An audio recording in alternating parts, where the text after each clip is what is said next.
समस्या हमारे जीवन में बिना किसी वजह के नहीं आती। उनका आना एक इशारा होता है कि हमें अपने जीवन में कुछ बदलना है। तो दोस्तों, समस्याओं से ना घबरा प्यारे, समस्याओं को हल करना सीख। समस्या और समाधान से रिलेटेड संघर्ष को प्रेरित करने वाली एक मोटिवेशनल स्टोरी द्वारा समझते हैं।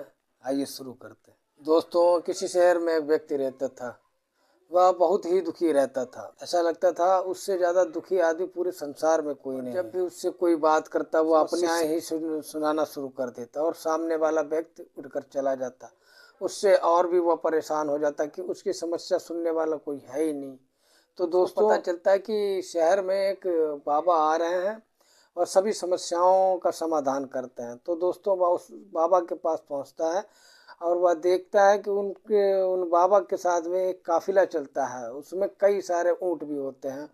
तो दोस्तों, वह बाबा से बात करता है, बोलता है बाबा मैं बहुत दुखी हूँ और मेरी समस्या का समाधान करिए। वह बताता है कि बाबा, सारी समस्याएं, ऐसा लगता है सारी समस्याएं भगवान ने मुझे ही दे दी हैं।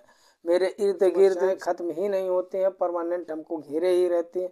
एक समस्या को खत्म करता हूँ तो दूसरी अपने आप आती है। यह बात साधु शांति पूर्वक सुनता रहा। साधु से बोलता है बाबा, हमारी समस्याओं का समाधान करिए।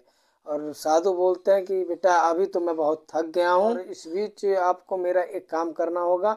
ऊँटों की देखभाल करने वाला आदमी है, वह बीमार है। आज रात ऊँट की देखभाल तुम कर दो। तो वह कहता है ठीक है।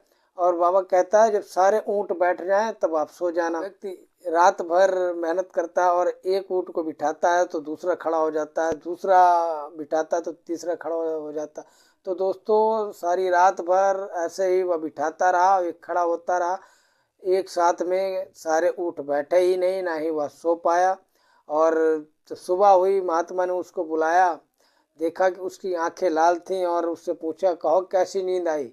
वह बोलता है, गुरुजी नींद क्या, आपने बोला था जब सारे ऊँट बैठ जाएं तब सो जाना। रात भर ऊँट बैठे ही नहीं, एक बिठाता तो दूसरा खड़ा हो जाता, दूसरा बिठाता तो तीसरा खड़ा हो जाता।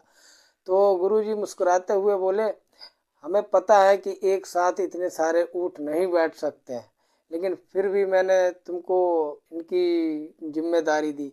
अब वह यह सोचकर और भी क्रोधित होता है, महात्मा से कोई कहता है, गुरुजी मैं आपसे समस्या का समाधान मांगने आया था, आपने तो मुझको और भी परेशान कर दिया। तो गुरुजी कहता है नहीं भाई, दरअसल यह तुम्हारी समस्या का समाधान ही था। संसार के किसी भी व्यक्ति की समस्या इन ऊँटों की तरह ही होती है, एक खत्म होती है तो दूसरी खड़ी हो जाती है। सभी समस्याओं का खत्म होने का इंतजार करोगे तो कभी चैन से नहीं जी पाओगे और जीवन को सुलभ और सहज बनाओ। दुनिया में किसी के पास तुम्हारी समस्याएं सुनने का किसी के पास नहीं है, क्योंकि उनकी भी पर्सनल समस्याएं। महात्मा जी की आवाज सुनकर व्यक्ति के चेहरे पर संतोष और सहजता के भाव उमड़ पड़े। ऐसा लगता है कि उसको सारी समस्याओं का महामंत्र मिल गया। तो दोस्तों, समस्याएं सभी के जीवन में होती हैं, जीवन है तब तो समस्याएं चलती ही रहेंगी। तो दोस्तों, ऐसे ही मोटिवेशनल स्टोरी देखने के लिए हमारे YouTube चैनल को लाइक करें, सब्सक्राइब करें और शेयर करना मत भूलें।